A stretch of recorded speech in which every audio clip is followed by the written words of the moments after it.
You look a very attractive, normal person to me. See? Maybe now. What did they do to you?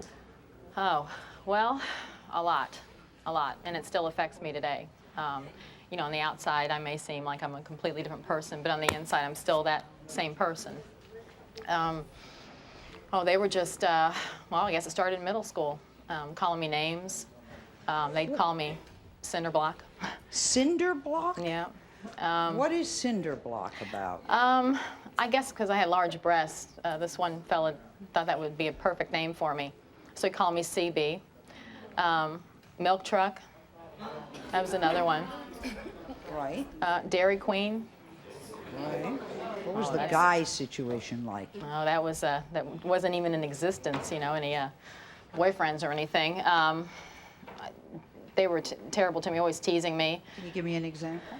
Well, yeah, one in particular, one person in high school really bothered me. He passed me a note through another girl who would tease me a lot also. And it said, you know, I really like you, and I want to know if you'd go out with me. That's why I'm teasing you. I like you. Will you go out with me? Yeah, well, So what did you write back? I just looked over and I said, well, he's joking. And then, you know, the girl was like, no, he's serious. And I said, you know, well, that kind of made me feel like, well, this guy actually maybe finds something about me that he likes. And so, you know, I started getting the butterfly feeling and everything that, gosh, maybe this guy really likes me, because he was very popular. He was in football, and, you know, all the girls liked him. And then all of a sudden, when they saw that I thought it was serious, the whole class started laughing. Everyone laughed. And what did he do? He laughed along with it. And, what did he say? just, he didn't really say much of anything. He just laughed to think that I would, you know, think he was serious. To think you were so dumb that you would think that he would go out with you. Right. Right. How did you feel knowing you'd been the victim of a cruel joke like that? To this day, I still don't trust men. It's still with you, and you still don't trust men. But you're a singer, and you're very beautiful. I still don't trust men today because of it. Let's take a good look at that picture of how you looked when Stephen saw you last. That's his name, right? You go backstage, and we'll bring Stephen on. Come on, Stephen. Second chair. Second chair. Hi there, Stephen.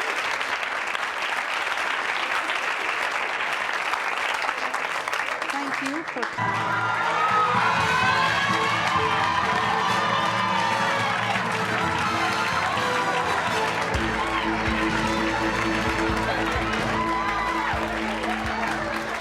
Yes. He is a professional wrestler with the WWF.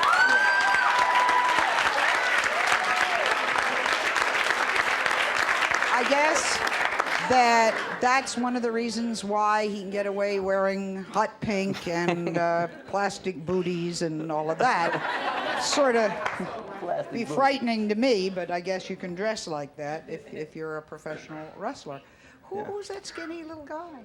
Oh man, that's back in my days when I had a little nickname I came up with for myself. It was called Master G was my nickname. But yeah, I was 16 years old there, I think, and as you can see, I'm pretty geeky. So. And who's that? Oh man, that was years ago, as you can tell. I was a young boy there. I don't know how old, but I think you very look young. fine. You really do. Yeah. This was also a problem of being adopted, and it was a problem of being poor. Yeah. And the kids made fun of your clothes, and then your parents got divorced. Yeah. You had it all, and everyone was beating you up, especially a boy in particular who made you miserable. His name is James. Right. Tell me about James. Well, James would pick at me at school because of my clothes and my shoes. And, you know, I said before that, you know, my parents were very poor, and they gave me the best they could give me. And that's all I could ask for. And so I didn't go home and cry to my mom or my dad and tell them that people were picking on me, because I know that'd make them feel bad. It'd break their hearts. So I didn't tell them. But I had to put up with this all the time, you know, his mouth every day. And one day in 8th grade, my parents were going through a divorce, my parents who adopted me. So, you know, I was really hurting for this thing, and it was tearing me up. and both were going to get remarried in December, that year, and it was tearing me to pieces. So James and me, he was picking on me again one day, and I said, look, my mom bought this outfit. Don't pick on me. And, I hate to sound like a wimp on national TV, but I shoved James, and he pushed me over some desk, and one thing led to another, and he was on top of me, beating me, and somebody had to pull him off, And that tore me up, too, because I wanted to be somebody, and I thought at least I could do was defend myself. I couldn't even do that good, So I was like, well, James actually helped me. He inspired me, and that's why I became a professional wrestler, I think. You go off and we'll bring him on.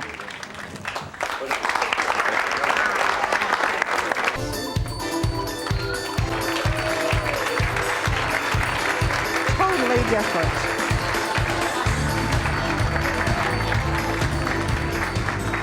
Now, Nancy has told us a story like the other ladies have told us a story, and how this has affected their whole lives. And she even had to switch schools. And she was so poor that the clothes just looked awful, really awful. And you know how kids are about clothes. You said, however, there was one moment, as there was with all our other guests, one moment that made an enormous difference. There was a prom, and you wanted to go to that prom. Was it a girls invite boys or a boys invite girls or a free-for-all? What it was a girl asked guy, and there was one particular guy in school that I had a major crush on. And was he the most popular guy in school? You could say he was the most popular. He was the president of this junior class at that time. Oh, well, okay. It was 3 months in advance, and I decided I was going to take the step and ask this guy out. I mean, what did I have to lose? I didn't feel good about myself. I couldn't possibly feel any worse, so I thought I would go ahead and ask him, and I did. I went ahead and did it, and he took a few days to get back to me, and I probably bit all my nails off by that point, but he came back and he said he would go. Okay, and I was elated. now, can you tell me what kind of dress it was? It was supposed to be a full-length dress. It was a little off the shoulders just to make me feel a little bit sexy, and by the time it came, it was only a couple of hours before the prom, and it didn't fit me. It was too short. And in those days, the shorter, mid-length was not Did it look in. awful? I cried. He showed up, though. He showed up. He looked at me. He did not say a word about my dress. He told me I looked beautiful, put the corsage on me. I just remember I probably was smiling so much my teeth hurt.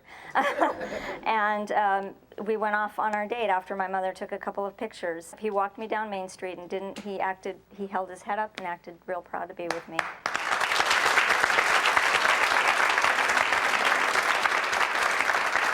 Her prom was the most important night of her entire high school career.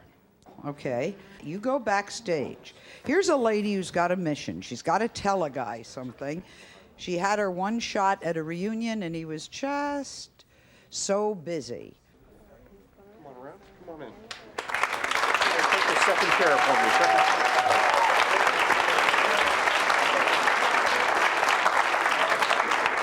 This is John. Hi, John. How you John's 34 years old. John was very athletic in high school. Were you a jock?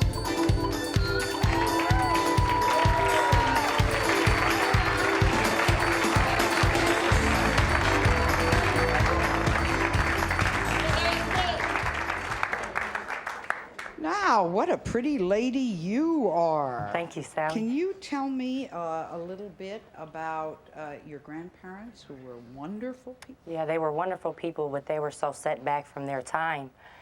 Did kids tease you because your grandparents were Italian? Yeah, I got that a lot. And my grandmother, she was a beautiful person on the inside, and she had a mole on her lip, and kids would put black markers on their lips, and they would walk around, they would act like her, they would talk like her, and it hurt real bad. And I'm pregnant now, and I'm gonna name my son after my grandfather.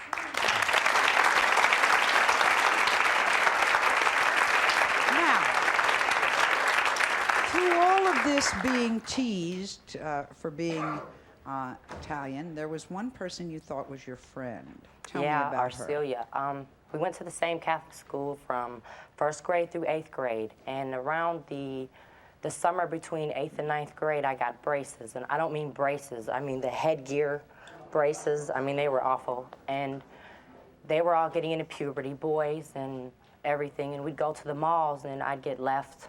They'd leave me because the boys would laugh at me, or they'd pop the back of my headgear, you know, and I was flat-chested, and I was chubby, and I had short hair. I mean, it was You're awful. making out a terrible mess. This picture doesn't even show Now, half of it. the two girls were very close friends, but then something happened. The friend began to blossom. You know how they say the ugly duckling turns into a beautiful swan? You weren't a swan. At all. She became the swan. So what did she do to you? She would just leave me behind on things. Why did you want her to come to the show today? What do you need to find out? I need to know just why. I mean, to let her know how bad it hurt. Okay. And to let her know, I think that if she would have stayed my friend, you know, if she'd have just been there for me, I wouldn't have went through my first marriage. It was awful. It was a lot of physical abuse, a lot of mental abuse, drugs. And I've been clean for 7 years, and I'm doing road trips.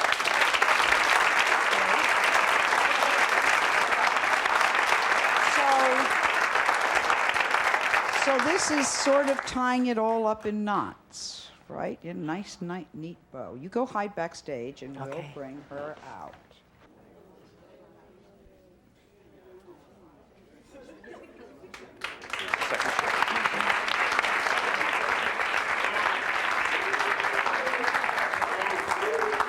Arcelia? Hi. Hi, hun.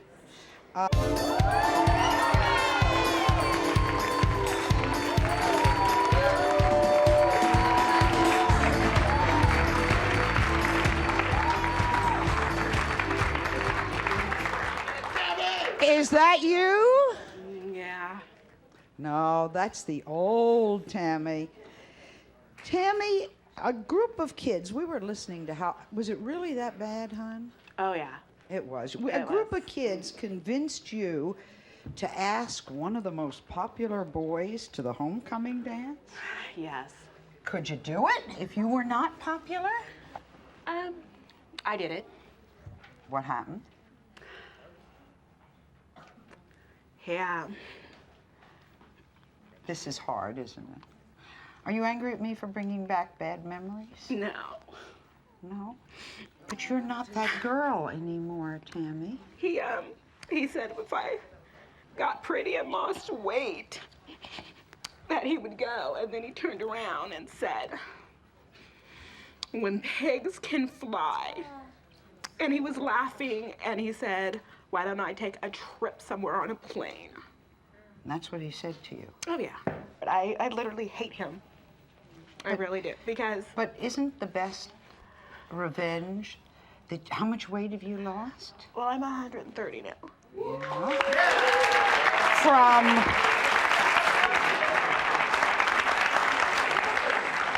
From 210? Yeah. Now, when you were going through all of this, was your family supportive? No, my brother was really popular. I'm the second of four. Okay. My brother was like super, super popular, and there I was. And then I have two younger sisters. What do you see, Tammy, in that picture? I mean, what do you see in her? Real unhappy. There was one person you told us you'd like to see today so they could see how you look. Oh, yes. Who's this? His name's Travis Price. Yes? Oh, he was the hottest. He was so fine. So fine. Where was this fine person? School? He was in high school, and he was really popular. And did you have a major crush on him? Oh, God, honey, I would have gave my left arm for that man. Really? Yes. Did you ever let him know that? I told him he was really cute and really nice. And what did he say? You're such a nice person. He gave me a ride to the mall one day, and then he told me not to tell anyone. Okay. He's been in another part of the building. He does not know that you're here. You know there's a...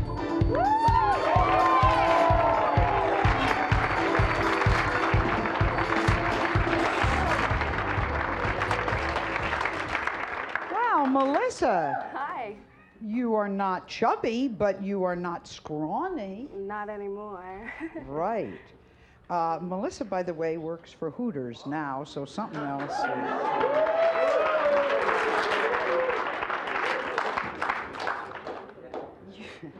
You told us today that as a kid you were teased so badly that you really just wanted to disappear. Yeah, I did.